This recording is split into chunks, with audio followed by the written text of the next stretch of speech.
Hi there guys, I'm Nikhil from Greedy Tech, and in this video, I'll be doing a complete review of the Nothing Phone 3. Now the first thing that I want to talk about is the pricing. Well, the price is still at 80,000 rupees.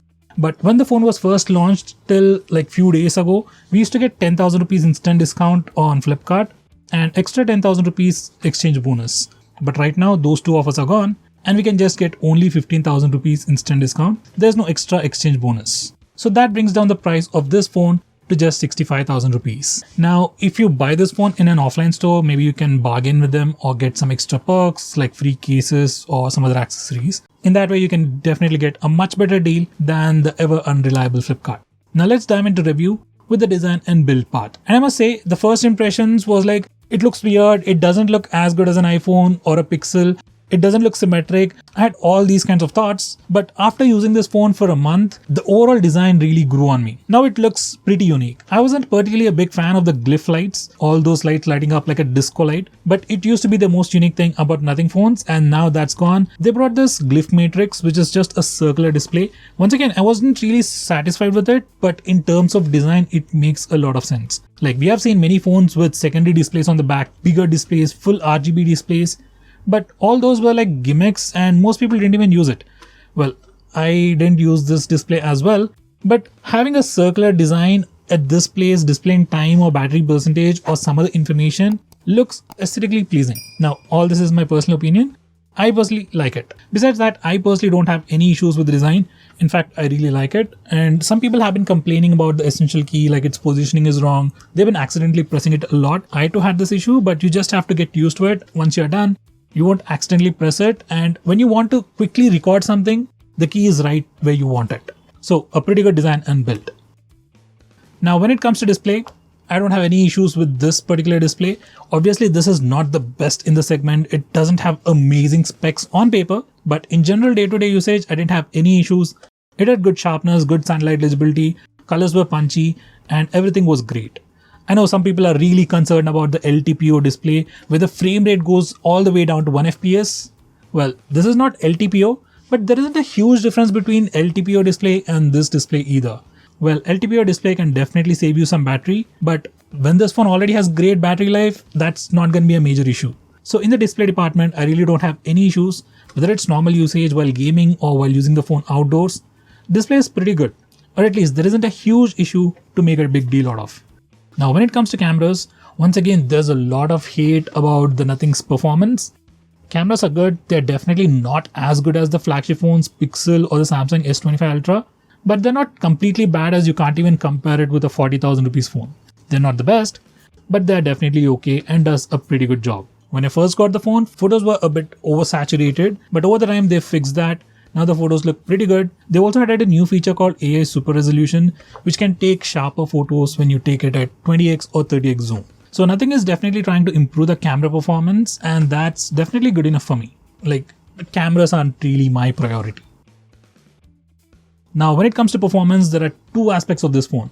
One is obviously day-to-day usage and the other one is gaming. Now, when it comes to day-to-day usage, everything is super snappy, everything is buttery smooth, there are no issues whatsoever. Sometimes, rarely, there are some software glitches, but overall, everything was running very smoothly. Memory management on this phone is really amazing. Like, I can easily open applications that have been not touched for like 4 to 5 hours and they still open at the same place. Now, this is something really hard to do on other phones. Overall performance of this phone is pretty good. Obviously, you can't directly compare it with a Snapdragon 8 Elite processor, but for a normal user, you won't notice any difference whatsoever. Now, when it comes to gaming, I must say, gaming experience has been good. You can play all high-end games without any issues, but the phone definitely heats up a lot. Like, if you use it without a case, it's almost unbearable. If you use it with a case, you can manage it, but still, Nothing has to do something to bring down the temperature. So right now, that's going to be a major problem. But if you're not going to play any high-end games continuously, then that's not going to be a problem for you. Now coming to the battery life, Indian variant of the Nothing Phone 3 comes with a 5500 mAh battery. It doesn't come with a charger inside the box, but it supports 65 watts fast charging, and you can charge this phone completely from 0 to 100% in about 60 minutes. If you want, you can also check the battery health from settings and limit the battery percentage so that the battery can be maintained healthy for a long time. So I would personally recommend you to do that. As for battery life, it's really good. Like for me, on average, it can definitely last me more than an entire day. If you just talk about screen on time, you can easily get about 6 to 7 hours on medium to high usage. It also has wireless charging and reverse wireless charging, but I rarely used it. Now when it comes to software, this is where this phone really shines. Nothing Phone 3 is one of the few phones out there which can actually give you a stock Android-like experience with all those material design. In the market, there are different UIs. Samsung has One UI, Vivo has FunTouch OS or Origin, whatever you want to call it. Xiaomi has MIUI, Oppo, OnePlus, Realme have ColorOS. All these softwares have their own skin. They look completely different from regular stock Android, and they definitely look and feel a bit heavy. So there are a lot of people who like stock Android experience, but they also want a bit of those additional software features. Like if you go with Pixel and the Motorola, you get stock Android, but you don't get a lot of useful features like App Locker or Private Space or App Cloner. You won't get all these features. So for people who are looking for a stock Android experience along with a more bit of flexibility, this is definitely a very good choice. And personally, I am really a huge fan of the widgets. And unlike on other phones, you can actually add widgets directly on the lock screen and interact with them directly from the lock screen. Very few phones have that feature. So in terms of customization, I really like this phone. Now coming to the essential key, it's super handy to use, and no matter where you are, what you're doing, you can just click it and record some information. Once again, it's super handy. Right now, everything that I'm saving in the essential space is being saved on my phone. But if I was able to access it on a PC or through a browser, that would be much better. Maybe Nothing can add that particular feature later. Now coming to the Glyph, Nothing has really done a lot when it comes to Glyph interface. They added all these things called Glyph toys, which sound and look interesting. They also have nice ringtones, which give a lot of character to the Glyph Matrix and the phone itself. But I personally, in my day-to-day life, don't use the Glyph Matrix that much. At least it doesn't happen instinctively. Maybe it'll take some more time. There are third-party developers creating apps for the Glyph Matrix as well. I found an interesting one which can visualize the Glyph Matrix whenever you're listening to music, and once again that looks cool. So overall, this Glyph Matrix definitely has a lot of nice tools, toys and use cases, but I personally am not a huge fan of it.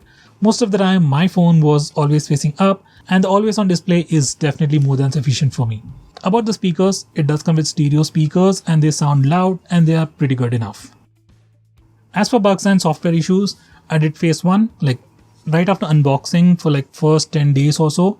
NFC payment was not working for me, but after an update, it was completely fixed, and till now, I don't have any major software issues to complain about. So guys, to conclude, Nothing Phone 3 is a flagship phone from Nothing. It definitely can't be compared with the Samsung's flagship or the Pixel's flagship, especially not in terms of camera performance. The best thing it excels in my opinion, is its design and software experience. So if you're someone who really likes stock Android experience, but with some additional software features and want to have a unique phone, then the Nothing Phone 3 is definitely the best choice for you. So guys, what do you think about this phone? Do let me know by commenting below this video. If you have any questions about the phone, comment below this video and I'll get back to you immediately. With that said, see you next time. Bye bye.